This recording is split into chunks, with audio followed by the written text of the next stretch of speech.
సాధారణంగా ఇండస్ట్రీలో ఉన్న నటీనటులు ఒక సినిమా హిట్ అవ్వగానే ఎక్కువ యాడ్స్ చేయడానికి ఇష్టపడతారు. దానికి కారణం వారి క్రేజ్ ను ప్రపంచానికి చూపించవచ్చు అని. అందులోనూ డబ్బుకు డబ్బు కూడా వస్తూ ఉంటుంది. ఒక ప్రొడక్ట్ కు బ్రాండ్ అంబాసిడర్ గా ఉంటూ బాగా సంపాదించిన వారు కూడా ఉన్నారు. అయితే చాలా మంది స్టార్స్ ఏ యాడ్స్ కి అయినా ఒప్పుకుంటారు, కానీ కండోమ్స్ యాడ్స్ కు ఒప్పుకోరు. దానికి చాలా ధైర్యం కావాలి. సోషల్ మీడియాలో ట్రోల్ అవ్వచ్చు.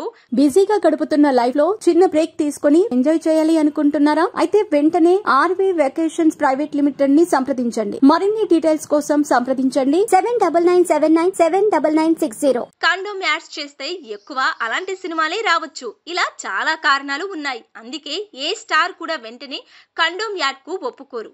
ఇక బాలీవుడ్ నుంచి సన్నీ లియోన్, శోభితా ధూళిపాళ్ల, కార్తిక్ ఆర్యన్, రణబీర్ కపూర్ లాంటి వారు మాత్రమే కండోమ్ యాడ్స్ లో నటించారు. ఇక ప్రస్తుతం మ్యాన్ కండై సంస్థకు చెందిన కండోమ్స్ మ్యాన్ ఫోర్స్ ప్రోడక్ట్ కు కార్తిక్ ఆర్యన్ బ్రాండ్ అంబాసిడర్ గా వ్యవహరిస్తున్నాడు. అంతకు ముందు ఇదే ప్రోడక్ట్ ను సన్నీ లియోన్ బ్రాండ్ అంబాసిడర్ గా వ్యవహరించింది.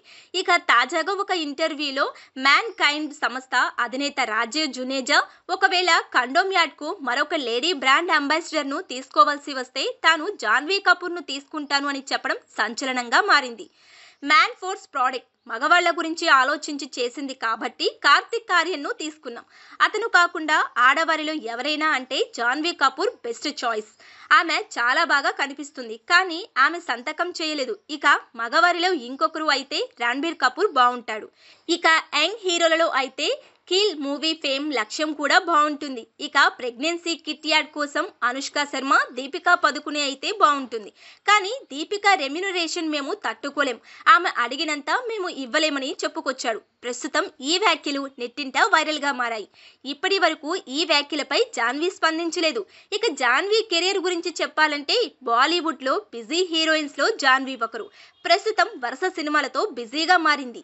తెలుగులో దేవరా సినిమాతో అడిగెట్టిన జాన్వీ మొదటి సినిమాతోనే తన అందంతో కుర్రకారును తన గుప్పెట్లో పెట్టేసుకుంది. ఇక దేవరా సినిమా తరువాత జాన్వీ RC16 లో నటిస్తుంది. రామ్ చరణ్ హీరోగా నటిస్తున్న ఈ సినిమాకు బుచ్చిబాబు సానా దర్శకత్వం వహిస్తున్నాడు. ప్రస్తుతం ఈ సినిమా శరవేగంగా షూటింగ్ జరుపుకుంటుంది. దేవరా సినిమాలో ఈ చిన్నదాని పాత్ర చాలా తక్కువ ఉండటంతో ఆమె నటన అంతగా బయటకు రాలేదు.